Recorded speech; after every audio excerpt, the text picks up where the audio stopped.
Shalom, shalom. Nous allons lire dans Matthieu 7, 7. Dieu nous dit ici, Jésus, demandez, l'on vous donnera, cherchez, vous trouverez, frappez, l'on vous ouvrira. Car quiconque demande reçoit, à celui qui cherche trouve, et l'on ouvre à celui qui frappe. Lequel de vous donnera une pierre à son fils s'il demande du pain? Ou s'il demande un poisson, lui donnera-t-il un serpent? Si donc méchant comme vous l'êtes, vous savez donner des bonnes choses à vos enfants, à combien plus forte raison votre Père qui est dans les cieux donnera-t-il des bonnes choses à ceux qui les lui demandent? Mes frères et sœurs, ce passage biblique nous dit juste de se conformer dans ses instructions. Comme nous l'avons accepté, nous sommes déjà sauvés c'est une garantie déjà, nous sommes sauvés. Maintenant, il faut savoir demander. Demander avec foi ferme. Demander sincèrement sans douter. C'est comme la chanson qui dit « À toi, Seigneur, je demande la guérison. Guérison, je sais que tu me la donneras. Si je demande avec foi, si je demande sans douter. » Jésus le roi nous dit, le sauveur des sauveurs, il nous dit demandez avec foi, demandons sans douter, demandons et ayons déjà tout ce qu'il faut pour ce que vous avez déjà eu, c'est-à-dire tout ce qu'il faut, mais vous l'avez déjà eu, vous la possédez déjà ce que vous avez, seulement il reste à tenir et vivre cela. Vivez ça déjà, vivons ça déjà. C'est ce qu'il nous dit ici dans Matthieu 7, 7. Il dit, nous, les humains, nous ne pouvons pas donner de n'importe quoi à nos enfants. S'ils demandent du pain, on peut lui donner du serpent ou la pierre s'il demande quelque chose que l'enfant peut demander, quel que soit l'article des choses que l'enfant va demander, on ne peut pas lui donner de n'importe quoi ou ce qui va nuire à sa santé. Donc, ce que nous allons demander, nous demanderons à Dieu. Dieu sait que je donne à mon enfant telle chose qu'il a demandé. Et si cela n'arrive pas tout de suite, c'est qu'il y a quelque chose où il y a des gens autour qui pouvaient déjouer. Il nous connaît mieux que nous-mêmes. Et lui, il connaît le temps qu'il nous faut, le temps qu'il faudra pour que nous ayons, que nous puissions posséder cela. C'est pour ça qu'il nous dit, demandons et ayons la foi. Et c'est fait, c'est fait. Comme un gros chef qui dit dans la prière, je le sais, c'est fait. C'est-à-dire quand Dieu dit oui, c'est bon, c'est bon. Dieu ne dit pas oui ou dit par hasard non. Oui, c'est oui, non, c'est non. Et Dieu a dit oui, vous l'avez demandé avec foi. Tout ne dépend que de nous. Que Dieu nous aide à comprendre, à savoir demander, à écouter l'enseignement que nos anciens, nos devanciers de l'Église, de l'Assemblée nous enseignent. Normalement, mes frères et sœurs, les auditions, c'est-à-dire les audios que nous écoutons dans Pierre Angulaire, je crois au moment où, à chaque fois quand nous écoutons, nous devons écouter, réécouter et savoir comment faire pour pouvoir procéder comme les anciens le font. Et comme c'est écrit dans la Bible, comme Dieu nous dit, ayons la Bible comme livre de chevet. Ça nous enseigne comment est-ce que demander, comment faire, comment vivre, comment vécu les faits, ce que les anciens avaient vécu. Et comment est-ce qu'ils demandent que Dieu nous aide. Voilà ce que j'ai à nous dire, à nous partager, nous tous aujourd'hui, et vous et moi. Que Dieu nous aide à mieux comprendre, à mieux demander et à avoir et à posséder ce que nous avons demandé. Tout ceci au nom puissant de notre Seigneur et Sauveur Jésus-Christ, le roi des rois. Amen, amen, amen. Oui, shalom, shalom. Nous allons prendre Jean 4 et nous allons lire le 24 jusqu'au 26. Dieu est esprit et il faut que ceux qui l'adorent l'adore en esprit et en vérité. La femme lui dit, je sais que le Messie doit venir, celui qu'on appelle Christ. Quand il sera venu, il nous annoncera toutes choses. Jésus lui dit, je le suis, moi qui te parle. Voilà. Au fait, moi, mon petit message, mon message, c'est dire que Dieu est esprit. Donc, esprit, donc, quand nous voyons pas le Seigneur, mais nous pouvons nous communiquer. Il est esprit. Donc, quand il est esprit, donc, il est en nous. Il est en nous. Donc, quand nous lui parlons, on doit l'adorer, on doit le parler, on doit le prier, on doit faire des choses en vérité. Et c'est quand on dit quand on dit qu'on prie le Seigneur, on le prie en vérité et pas en mensonge et puis pas faire des choses mal. Par exemple, avoir un mauvais cœur, faire du mal à son voisin, ses amis. Donc, vraiment, montrer vraiment que Dieu est en nous. Nous sommes aussi ses serviteurs. Nous devons le servir en vrai et vraiment en vérité. Parce que Dieu est esprit. C'est quand nous disons que nous servons le Seigneur, nous faisons d'autres choses, nous faisons des débauches, ça ne va pas. Ça va pas. La nature de notre Dieu est il est vraiment les miracles. Il fait des miracles, sa nature. Il est Dieu. Il est souverain, sa nature. Il est souverain. Donc, nous devons aussi faire des choses qui nous demandent. Nous devons être aimables. Nous devons faire vraiment beaucoup de choses que Dieu il voit en nous, que nous le servons. Parce que nous ne pouvons pas demander à Dieu, Seigneur, aide-moi, Seigneur, je t'aime, Seigneur, ceci, et en nous, il n'y a rien qui change. Il n'y a rien qui change. Donc, moi, c'est mon petit message, c'est pour dire que vraiment, le petit message, c'est pour dire vraiment, nous devons montrer à Dieu, montrer vraiment à Dieu que nous le servons en vrai, vraiment, en vérité et pas en mensonge. Donc, et si nous servons en vérité, nous servons vraiment Dieu comme il faut, nous avons tous nos pieds dedans, dans la prière, dans le Seigneur, Dieu nous fera des prodiges, Dieu nous fera ces miracles parce que nous, on le verra, on va voir que tu avais vraiment besoin d'un travail. Tu as cherché un travail longtemps, tu avais besoin d'un travail. Tu vas voir qu'un jour, on t'appelle, on t'appelle, hé Jean-Marc, vous êtes monsieur Jean-Marc, venez travailler parce qu'il y a un poste qui est libéré, on cherchait quelqu'un, on a besoin de vous. Vous allez le voir. Donc, il faut mettre tous tes pieds dedans, servir vraiment le Seigneur en vérité, pas en hypocrisie. Le Seigneur n'a pas besoin de ça. Le Seigneur a besoin vraiment, nous, on le montre qu'on le sert. On le sert vraiment comme il faut. On le sert comme il faut. Notre Seigneur, il est merveilleux. Il nous fait toujours des bonnes choses. Il a besoin de nous. Il n'est pas mort pour rien. Pourquoi on ne dit pas que notre Seigneur est mort sur la croix pour rien? Non, il est mort pour quelque chose. Il est mort sur la croix, c'est pour nous. C'est pour nos vies. Hein, c'est pour nos vies, pour qu'on n'a pas de souffrance, qu'on vienne donc toujours chez lui, on lui parle. Il est là, il nous écoute avec nos enfants, avec nos familles. Donc, nous soyons toujours comme ça. Donc, moi, c'est pour dire à mes frères et sœurs, donc, servons vraiment le Seigneur dans la vérité. La vérité, c'est...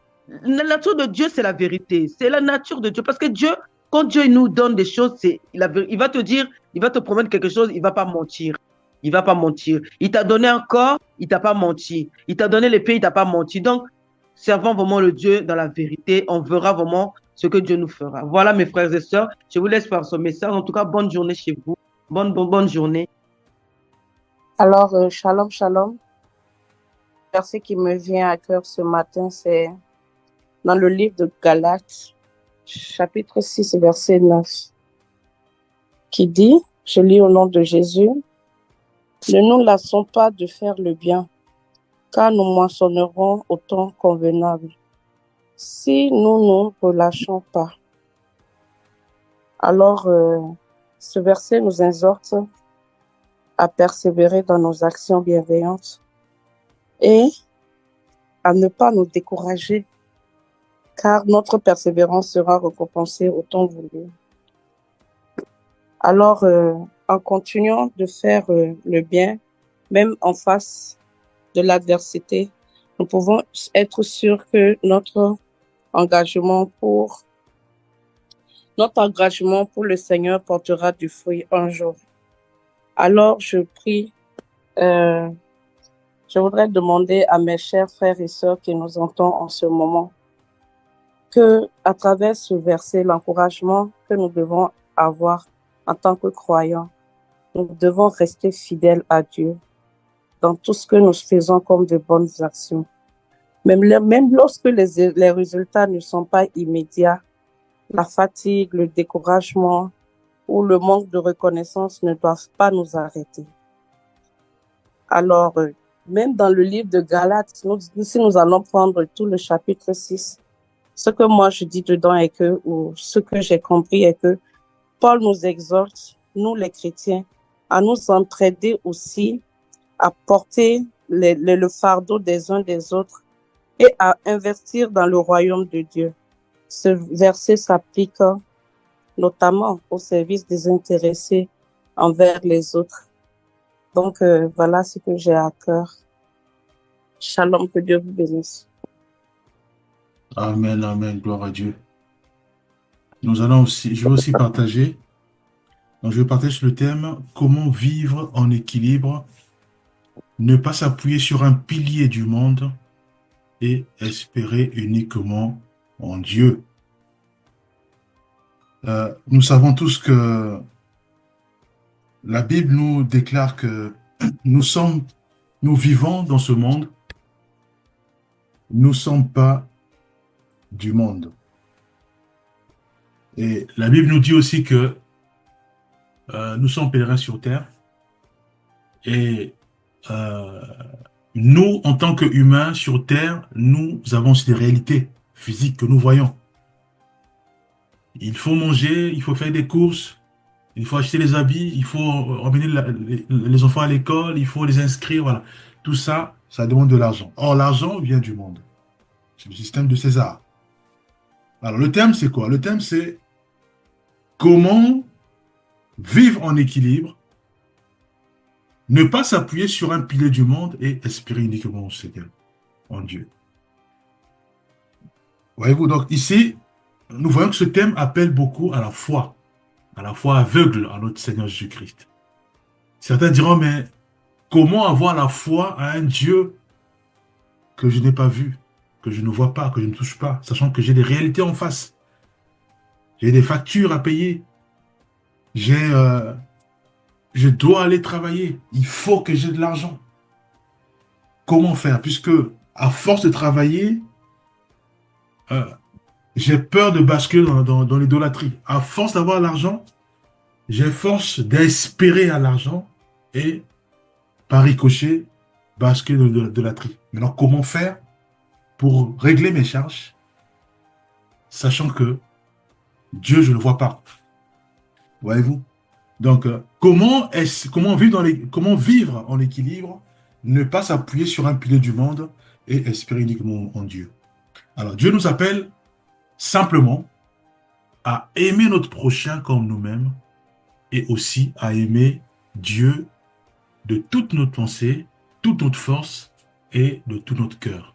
Voyez-vous, c'est les attentes du Seigneur. Aime ton prochain comme toi-même et aime ton Dieu. Voyez-vous, en faisant ainsi, bien entendu, il n'y aura plus les guerres dans le monde et il n'y aura pas aussi d'idolâtrie. Donc on pourra plus prier les statues et autres, puisque nous croyons à Jésus-Christ et nous remplissons nos pensées par sa parole, par sa présence. Voyez-vous, ça c'est les attentes du Seigneur. Alors nous sommes sur terre. Voyez-vous, Adam, Dieu lui a donné un travail. Il dit, tu vas garder le jardin et tu vas cultiver aussi le jardin. Voyez-vous, ça c'est la vision charnelle, physique. Nous sommes sur terre, donc il faut travailler. Voyez-vous, il faut travailler. Bien que le système de ce monde fait que tout tourne autour de l'argent, puisque c'est avec l'argent que tu payes tes factures, avec l'argent que voilà, tu te nourris. Voilà. À ce moment-là, c'est le système du monde. Qu'est-ce qu'on fait? On est obligé de l'utiliser parce que nous sommes avant tout charnels. Sur Terre, nous sommes charnels. Bon, avant tout, on va dire, on est spirituel d'abord. Mais puis, on est charnel. Voyez-vous? Donc, s'il faut travailler, il faut travailler. Parce que Dieu aussi a mis en nous la sagesse, c'est pour aller travailler, hein, pour travailler, euh, gérer les enfants, gérer tes charges, gérer ta scolarité et gérer aussi tes achats, tes courses. Alors, ce que Dieu nous interdit, c'est de mettre le travail ou l'argent au centre de notre cœur. C'est-à-dire que ça devient comme si je perds le travail, j'arrive plus à dormir. Hein, j'ai peur. J'ai des cauchemars. Voyez-vous, là, ça, c'est pas bon, ça devient l'idolâtrie. Or, Dieu veut que nous puissions le mettre, lui, dans nos pensées. Donc, on dit, nous devons aimer Dieu de toute notre force, pensée et de tout notre cœur. Voyez-vous? Donc, l'argent, ça vient en séguant. Mais c'est d'abord Dieu qui remplit nos pensées. Alors, si je perds le travail, à ce moment-là, je crie au Seigneur. Seigneur, fortifie-moi. Et Dieu va toujours me fortifier et m'aiguiller pour retrouver le travail. Voyez-vous, puisque c'est le volet physique. Donc, c'est le volet charnel. Voyez-vous, même quand le peuple en Égypte, pardon, au désert, quand ils ont crié au Seigneur pour avoir la nourriture, Dieu leur envoyait la manne. Mais la manne était physique. Voyez-vous, c'était charnel. Bien que ça revenait du spirituel. Mais c'était charnel. Donc, le peuple, pour nourrir, ils se sont appuyés sur la manne. Et c'était physique. C'était physique. Pareil aussi, quand le peuple voulait avoir la viande, Dieu a soufflé les écailles et ils ont mangé la viande. Mais c'était aussi physique. Voyez-vous? Donc, sur Terre, nous devons réaliser que nous sommes esprits vivant dans un corps et ce corps a besoin de se nourrir. Mais le système de ce monde fait que il faut travailler. Donc, travaillons pour nourrir le corps. Parce que si le corps n'est pas nourri, ben, le corps va rendre l'âme. Voyez-vous? Donc, nous devons travailler. Alors, comment maintenant, la question est posée, comment maintenant faire en sorte que, comment vivre en équilibre, c'est-à-dire sur le monde? Ne pas s'appuyer sur un pilier du monde et espérer uniquement en Dieu. Ça n'existe pas. Ce qu'on peut faire, c'est quoi? Je travaille, c'est un pilier, le travail. Voyez-vous? Je vais voir le docteur, c'est un pilier aussi, puisque il va me soigner. Voyez-vous? Je vais faire le sport, c'est aussi un pilier. C'est pour maintenir tout ce qui est condition physique. Voyez-vous? Mais c'est juste un pilier. Mais moi, pour m'appuyer, je n'appuie que sur Dieu. Parce que c'est lui qui me fortifie, c'est lui qui est le garant de mon salut et c'est lui qui me protège. Voyez-vous? Mais j'ai besoin de ces piliers-là sur terre pour vivre, bien aimé. Je dois m'appuyer sur le travail. J'ai des petits piliers. Je dois m'appuyer sur le travail, m'appuyer sur le médecin, m'appuyer sur les commerçants pour me nourrir, faire des courses, voyez-vous. Donc, je ne peux pas, moi, tout mettre dans la poubelle et dire que non, je espère qu'en Dieu. Ça n'existe pas, bien aimé. C'est la folie. Alors, si moi, je mets tout dans la poubelle pour dire, voilà, je rentre dans ma chambre, je me mets en jeûne pour que Dieu intervienne, mais dans la nourriture, comme il a fait avec Élie au torrent de Kérik, où il a envoyé les corbeaux le nourrir, voilà, je reste en jeûne, que lui, il m'habille. Voyez-vous, mais c'est la folie. Voyez-vous, puisque Dieu veut que nous puissions travailler ensemble. Il a créé un peuple, c'est pour que le peuple puisse travailler ensemble.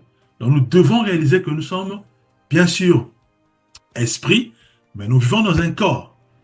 Voyez-vous, et ce corps a besoin de travailler pour sa santé, a aussi besoin de travailler pour pour se nourrir et nourrir sa famille. Voyez-vous, maintenant, l'accent de la foi elle doit être mise sur Dieu. Donc, nous devons nous appuyer que sur le Seigneur. Nous appuyons sur le Seigneur. Nos pensées doivent être remplies par sa parole. Parce que nous croyons en lui, car c'est lui qui nous a créés.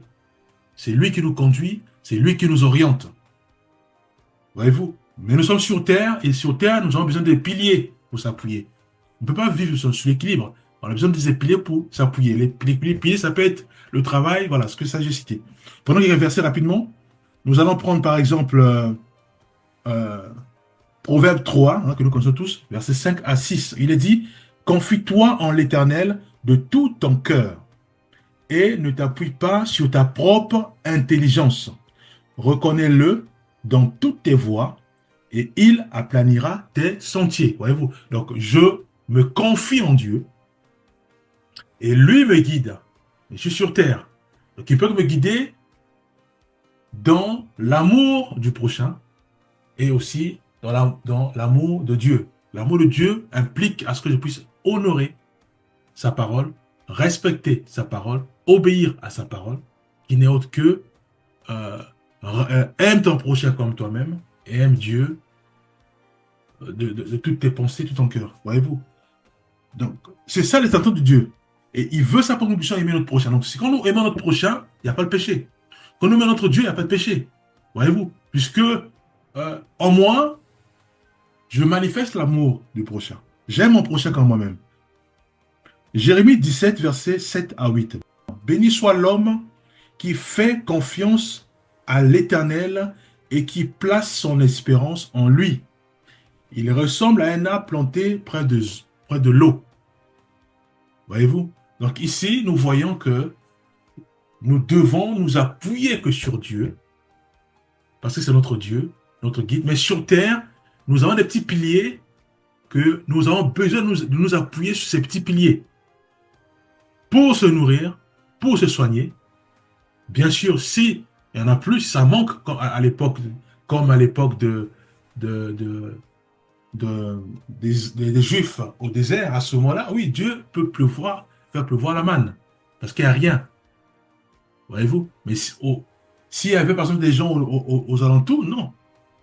Il devait inspirer le peuple à aller vers ce peuple pour aller manger. Le désert, il n'y a rien, il y a la manne. Le désert, il n'y a rien, il y a l'eau. Il donne l'eau. Voyez-vous? Mais sans sur terre, Dieu est capable de dire, bon, écoute, toi tu es malade, maintenant appelle le docteur. Tu es malade, alors applique soit telle pommade, tel Vicks. Voyez-vous? Puisque c'est lui qui donne la sagesse aux médecins, aux chercheurs, aux inventeurs d'inventer des Vicks, d'inventer les produits, les médicaments et autres. Voyez-vous?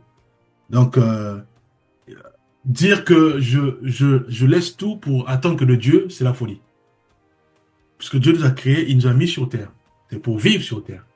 Voyez-vous? Et il a même donné qu'on puisse manger les poissons. Hein, au temps de Noé, il va dire que voilà, vous pouvez manger les poissons, manger les animaux et autres. Sauf ne pas manger les animaux avec leur sang. Hein, dès qu'il a fini avec le déluge, là, avec Noé. Voyez-vous? Prenons Psaume 56, verset 4. Quand je suis dans la crainte, je me confie en toi. Ésaïe 41, 10. Ne crains rien, car je suis avec toi. Ne promette pas tes regards inquiets, car je suis ton Dieu. On va finir par là. Alors, juste pour dire quoi? Juste pour dire que le Seigneur Jésus-Christ est notre guide. C'est lui qui est notre bon berger. Nous crions à lui quand nous avons des projets, quand nous voulons faire quelque chose, quand nous voulons... nous sommes malades, par exemple, voyez-vous, ou nous avons des problèmes. Tout ça, des problèmes. Nous crions à lui. C'est la priorité. En fait, il doit remplir nos pensées. Parce que nous comptons que sur lui et notre foi est orientée vers lui. Ça, c'est un. Et deux, nous sommes sur terre.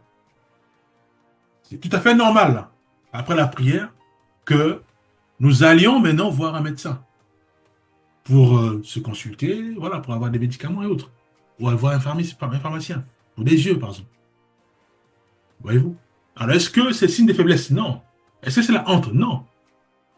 J'ai prié. Maintenant, je m'oriente vers l'hôpital pour me soigner. pour m'examiner. Voyez-vous? Puisque Dieu a mis tout ça en place, a donné la sagesse aux scientifiques, c'est pour ça, hein, pour soigner son peuple. Voyez-vous? Donc, dire que je prie et j'attends que Dieu intervienne, moi je ne veux pas voir l'hôpital, je ne veux pas aller à l'hôpital, ça c'est la folie, bien aimé. On ne peut pas le faire. C'est pas bon. Voyez-vous? Puisque Dieu est esprit, nous sommes esprits, mais nous vivons dans un corps. Le corps, il vit sur terre. Or, sur terre, il y a beaucoup de bien-aimés que Dieu a donné la sagesse, les talents, pour être médecin, pour être juriste, pour être avocat, pour être euh, gynécologue, voilà. La liste est longue. Ouais, nous prions pour que Dieu nous guide, nous prions pour que Dieu nous inspire, nous prions pour que Dieu nous protège. Après, nous devons maintenant nous orienter vers eux. Alors, dire que je suis l'équilibre et que je ne peux m'appuyer que sur Dieu, non, ça c'est de la folie. L'idée, on est juste sur l'équilibre, je peux m'appuyer sur des petits piliers. Ça peut être le médecin, le gynécologue, voyez-vous, ça peut être... Mais je donne pas ma foi sur ces petits piliers, non. Ma foi, elle est totale sur Jésus-Christ. Voyez-vous, les petits piliers, c'est juste pour m'appuyer parce que je suis sur terre. Voyez-vous, je suis malade, je m'appuie sur un médecin. Si je suis guéri, gloire à Dieu. Voyez-vous, le gynécologue. Si, par exemple, j'ai des problèmes de conception. Voilà, si il commence à donner des paroles blessantes, ça me fait rien. Pourquoi? Parce que ma foi, elle est basée, et elle est totale, et elle est basée sur Jésus-Christ. Je change de gynécologue. Voyez-vous? Donc, c'est ça. Voilà ce que je t'ai partagé aussi. Nous allons prier. Père, nous te bénissons, nous te rendons grâce. Merci parce que c'est toi, ô Éternel des armées, qui nous demande de réaliser que nous sommes rien, mais nous donnons des bonnes choses à nos enfants. Toi qui es au ciel, qui connais toutes choses, Père. Oh, donne-la, fais-nous grâce d'avoir la foi. La foi de réaliser que tu es au contrôle de tout. C'est toi qui agis, qui fortifie, Père. Nous te bénissons pour tous ces messages que nous avons entendus. Notre sœur Thierry, notre sœur Alice, Père. Merci pour tout. Au nom puissant de Jésus-Christ, nous avons ainsi prié. Amen.